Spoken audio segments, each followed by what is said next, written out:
Well, Turf Business TV are here at Leyton Orient today, and we're with head groundsman Colin James. So Colin, where did it all begin for you? Where was your first interest in groundsmanship? I first started off at Welling United Football Club, non-league level in the Conference South.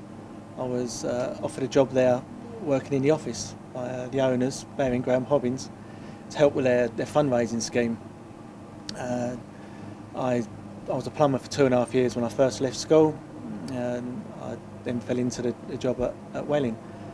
I think whilst I was there working in the office, in the first 2 or 3 weeks I'd built a brick wall, plumbed in a washing machine and a sink from my plumbing days, and I sort of drifted out onto the maintenance side and the groundsman side with the groundsman at the time now, and didn't go back into the office, and it sort of started from there really.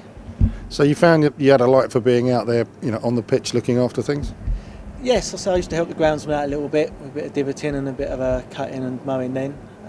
Then after a year or two of that, the groundsman left and I took over his role.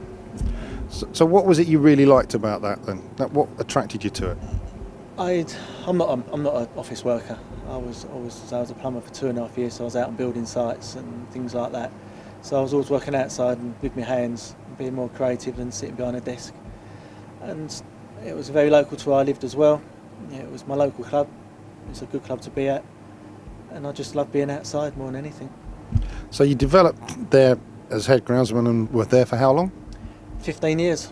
So that was a hell of a time there. How did you develop and train your skills while you were there then?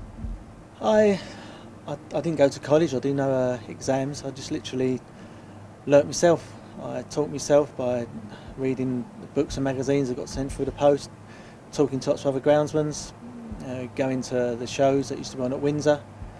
I got friendly with a lot of local groundsmen, took a lot of advice off of them, probably made a lot of mistakes along the line, learnt from those, and sort of just built my career up from there. So 15 years at Welling. What was the next step for you then? It was in Leyton Orient. I was at Welling. I got approached and offered a job here. I produced a couple of good pitches over the years, and I'd won a couple of awards at Welling for Groundsman of the Year. And I'd been recommended to this club here. There was a goalkeeping coach at the time, I think, was here and at Welling the same, and they was looking for a groundsman here. They got in contact with me and offered me the job. So how long ago was that? 9 years ago now, 9-10 years ago. So 9 years you've been here. I think certainly the last year or two has been fairly roller coaster-ish. What's it been like for most of your time? Yeah, it was great. I mean, the owners, Matchroom Sports, it was Barry Hearn was our chairman. He was a good chairman, nice bloke.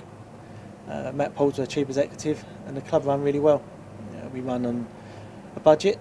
The club was run like a business as well, but they were good people to work for, and it was a good club to be at.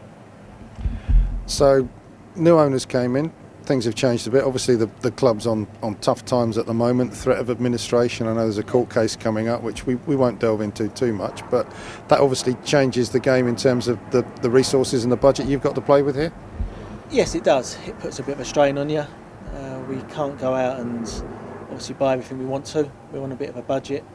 I know we're coming towards the end of the season. We've not got a lot of games left, but we take probably day by day and each week as it comes along at the moment, and we can't look too forward at the moment because we don't know what's happening. Hopefully things will sort itself out and the club will get back onto a good path very, very soon. So we'll just hope for. So that must have an impact on how you plan your end of season renovations, because I guess you can't really plan anything, can you? No, I've penciled some things in, the dates we want to finish, the commercial team upstairs want to play some games on the pitch and hire it out, so we'll hire it out for 2 or 3 weeks after the last league game. I know what I want to do to the pitch, the renovation wise. We sort of do book that in with my contractors 2 or 3 years on the spin, so we know what we want to do this year, but it's just on fire at the moment, on hold, until we know what's going on financially at the club.